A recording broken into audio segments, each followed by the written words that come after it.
Kotalipara lake park, রাত্রের দৃশ্য।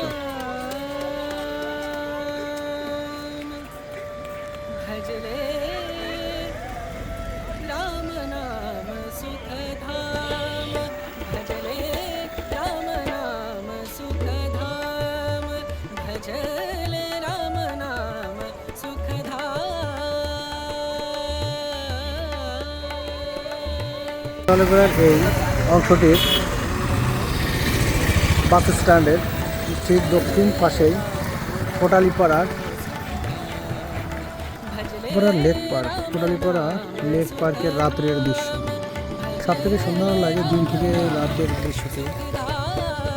যদি লাইটিংয়ের ব্যবস্থাগুলো কম, কিন্তু সাদা কালো লাইটের মধ্য দিয়ে এখানের দৃশ্যগুলো খুবই সুন্দর। আমরা চেষ্টা করবো ঘুরে ঘুরে দেখানোর জন্য কোটালীপাড়ার সমস্ত জায়গাগুলো। দিন থেকে রাতের দৃশ্যগুলো অনেক সুন্দর।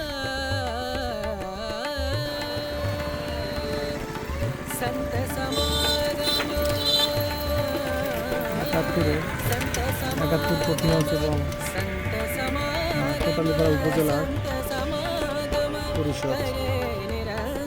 রাত্রের দৃশ্যটি খুব সুন্দর জায়গাটি। কোটালীপাড়ার রাত্রের দৃশ্যগুলো খুব সুন্দর দিনের তুলনায়, কারণ সব জায়গাগুলোই মনোমুগ্ধকর। লাইটিংয়ের ব্যবস্থা আছে, যদি সম্ভব হয় ঘুরে যেতে পারে। আমরা চেষ্টা করবো কোটালীপাড়ার সমস্ত আনাচে কানাচেগুলোকে ঘুরে দেখার জন্য। এবং পাশেই আছে কোটালীপাড়া পৌরসভা।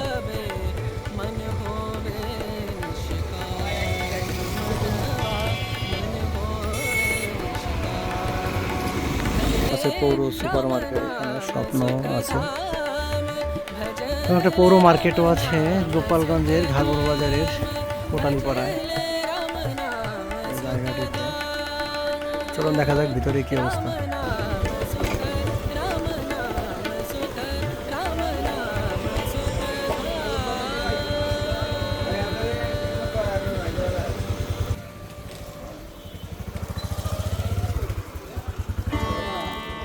দেখা যাক ভিতরে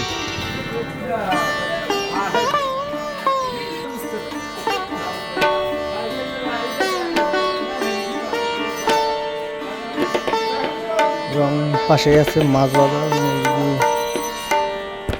মুরগি, সব কিছু মার্কেট। হাসি পুরো মার্কেটের ভিতরের সাইড।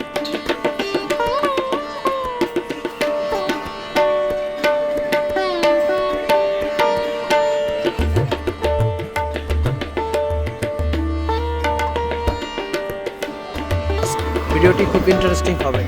হয়তো আপনারা দিনের ভিডিওগুলো দেখে থাকবেন সব জায়গায়, কিন্তু আজ আপনাদের শেয়ার করতে যাচ্ছি কোটালীপাড়া রাত্রের দৃশ্য। তাই ভিডিওটি না টেনে সম্পূর্ণ দেখার অনুরোধ রইল। এটা হচ্ছিল কাজী মন্টুর হল। এখানে ঢুকি দেখি এখনের কি অবস্থা। সেই পূর্বে এই জায়গার খুব সুনাম ছিল, মেরি সিনেমার হল নামে পরিচিত। এখানে হয়তো জেনে থাকবেন। আমরা ভিতরে একটু প্রবেশ করে দেখি। যদিও বর্তমান সময়ে কাজী মন্টুর হলটি আজ সেই পরিত্যক্ত। তারা এখন এই নাম, তারা এখন আর এখানে হলের সেই কার্যক্রম পরিচালনা করে না। ঠিক এই হলটি কোটালীপাড়া ঘাগর বাজার টু কোটালীপাড়া পশ্চিম পাড়ের রাস্তার সংলগ্ন পাশে তেলের পাম্পের অপোজিটে। অল্প একটু সামনে গেলেই ঘাগর বাজার। গাড়ির তেলও শেষ প্রায়। চেষ্টা করবো তেল নেওয়ার জন্য, দেখি কী হয়। তেল ভরপুর আছে, দেখাবো। হ্যাঁ, তারপরে আর একটা তেল নিয়ে নিই। যদিও কাম সারা, টপ 10 নাই, তাই পুনরায় আবার ব্যাক করতে হলো অন্য সামনের দিকে। এবং কোটালীপাড়ার ঢোকার পথেই কিছু ফুলের দোকানও আছে, ঘুরে ঘুরে দেখাবো সেই জায়গাগুলো। এই জায়গাটি ঘাগর বাজারের ঠিক সব বাজারের দোকান, কাপড়ের দোকান।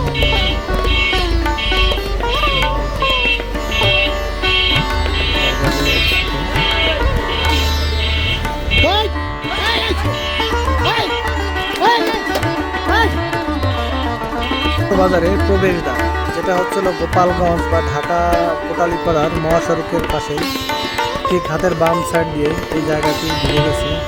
ঘাগর বাজারের মূল সরণি। দেখা যাক ভিতরে প্রবেশ করি। মোটামুটিভাবে আমরা ভিতর দিকে প্রবেশ করি। অনেক দোকানই বন্ধ হয়ে গেছে। রোজার মাস, মাহে রমজানের মাস উপলক্ষে সম্ভবত অনেকেই চলে গেছে। ঘাগর বাজারের মেইন ফলক এবং মোবাইলের অ্যাক্সেসরিজ সহ সব ধরনের মালামাল এই জায়গাটাই বিক্রি হয়। ঘাগর বাজারের যে মূল কেন্দ্র যেটা, আমরা এই জায়গাগুলোতে একাধিকবার আসছি এবং দেখা যাক দোকানগুলোর ভিতরে যাই বা বাইরে গিয়ে ঘুরি। মেন সড়ক ঘাগর বাজার করার জন্য সবথেকে মূল যে জায়গাটা সেটা হলো ঘাগর বাজার। কোটালীপাড়ার সব থেকে গুরুত্বপূর্ণ জায়গাটি ব্যবসায়িকদের।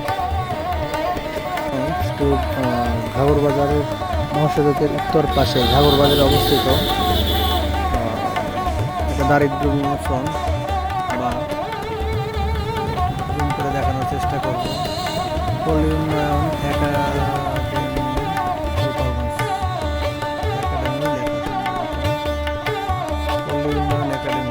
সম্ভবত বোঝা যাচ্ছে না। বর্তমান সময় এখানে ঢোকাটা সম্পূর্ণ নিষেধ। শেখ হাসিনা সরকার পতনের পর থেকে এখানে সাধারণ জনগণের ঢোকা সম্পূর্ণরূপে নিষেধ। এখানে বর্তমান সময় সাধারণ মানুষের ঢোকা সম্পূর্ণরূপে নিষেধ, তাই দূর থেকেই ভিডিও করে চলে যেতে হলো।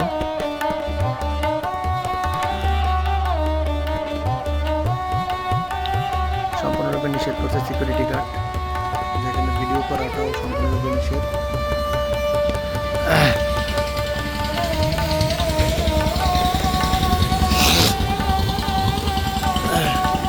জায়গাটা আগে অনেক জমজমাট ছিল, কিন্তু বর্তমান সময়ে অনেকটা থমথমে পরিবেশ।